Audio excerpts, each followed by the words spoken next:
18 ذی الحج یہ تاریخ کا وہ سیاہ ترین دن ہے جس میں ایک ایسی ہستی کو ظلماً شہید کیا گیا جس نے جنت کو حضور سے خریدا، جس نے مسلمانوں کے لیے پانی کا وہ کنواں خریدا جس پر حضور جان عالم علیہ الصلوۃ والسلام نے جنت کی بشارت عطا فرمائی اور پورا مدینہ اس کنویں سے پانی پیتا تھا۔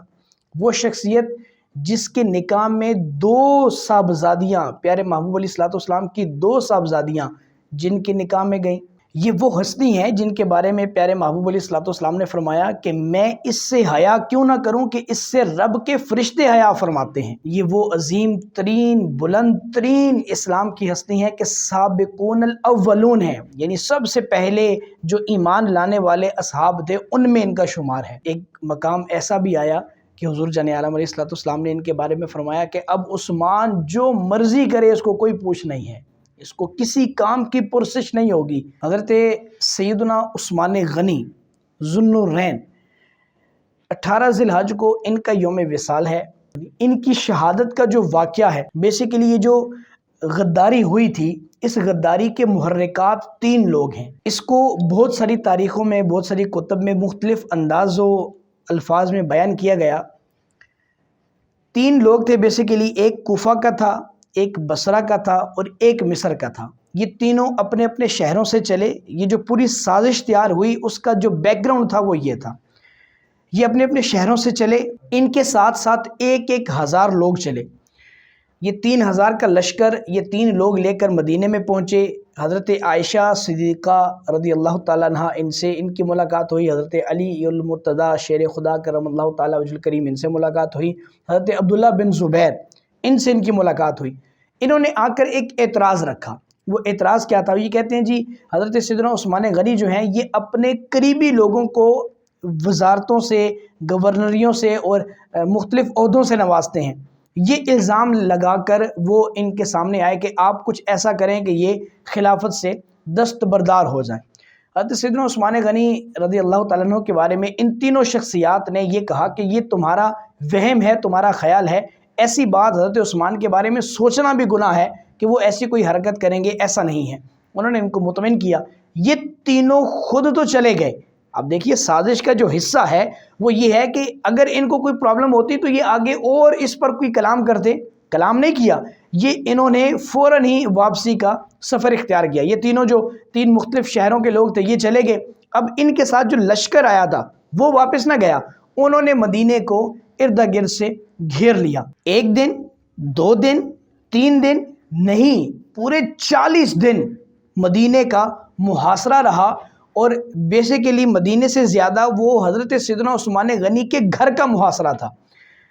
پانی کی ایک بوند تک نہ پہنچی، کھانے کا ایک لقمہ یہ نہ پہنچا، کوئی چیز انہوں نے نہ کسی شخص کو اندر آنے دیں نہ کسی کو باہر جانے دیں، اور بالکل ان کو قید اور محصور کر کے اپنے مکان عالی شان میں رکھ دیا گیا۔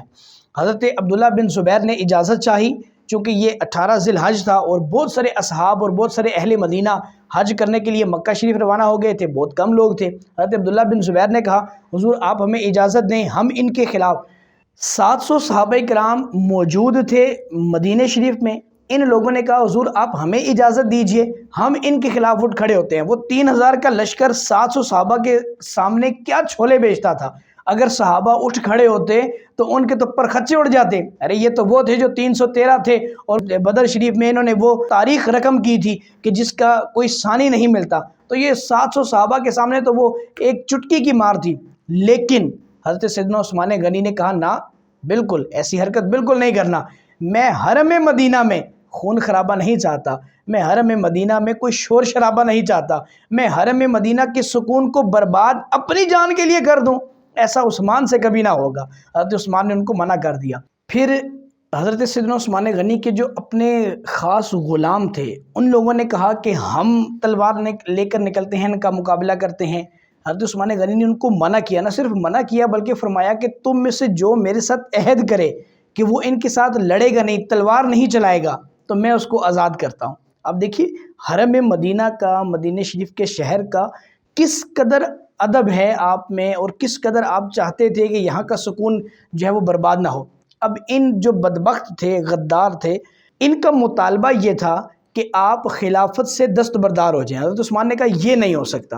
کیوں نہیں ہو سکتا؟ اس لیے نہیں ہو سکتا کہ آپ نے فرمایا کہ اگر یہ ہو جائے تو پھر تو ہر آنے والے جو بعد والے خلیفہ ہوں گے 4-6 بندے اٹھ کر ہر خلیفہ کے بارے میں یہ کہتے ہیں بھئی اس کو اتار دو، اس کو اتار دو، اس کو اتار دو، تو ایسا تو نہیں ہو سکتا۔ پھر اس پر ایک مضبوط دلیل تھی حضرت سیدنا عثمان غنی کے پاس، وہ کیا تھی کہ حضور جان عالم علیہ السلام نے آپ کو فرمایا تھا کہ اے عثمان ان قریب تمہیں ایک قمیض پہنائی جائے گی، ایک قمیض، اس کو لوگ اتارنے کے لیے تمہیں مجبور کریں گے، تم ہرگز اس کو نہ اتارنا۔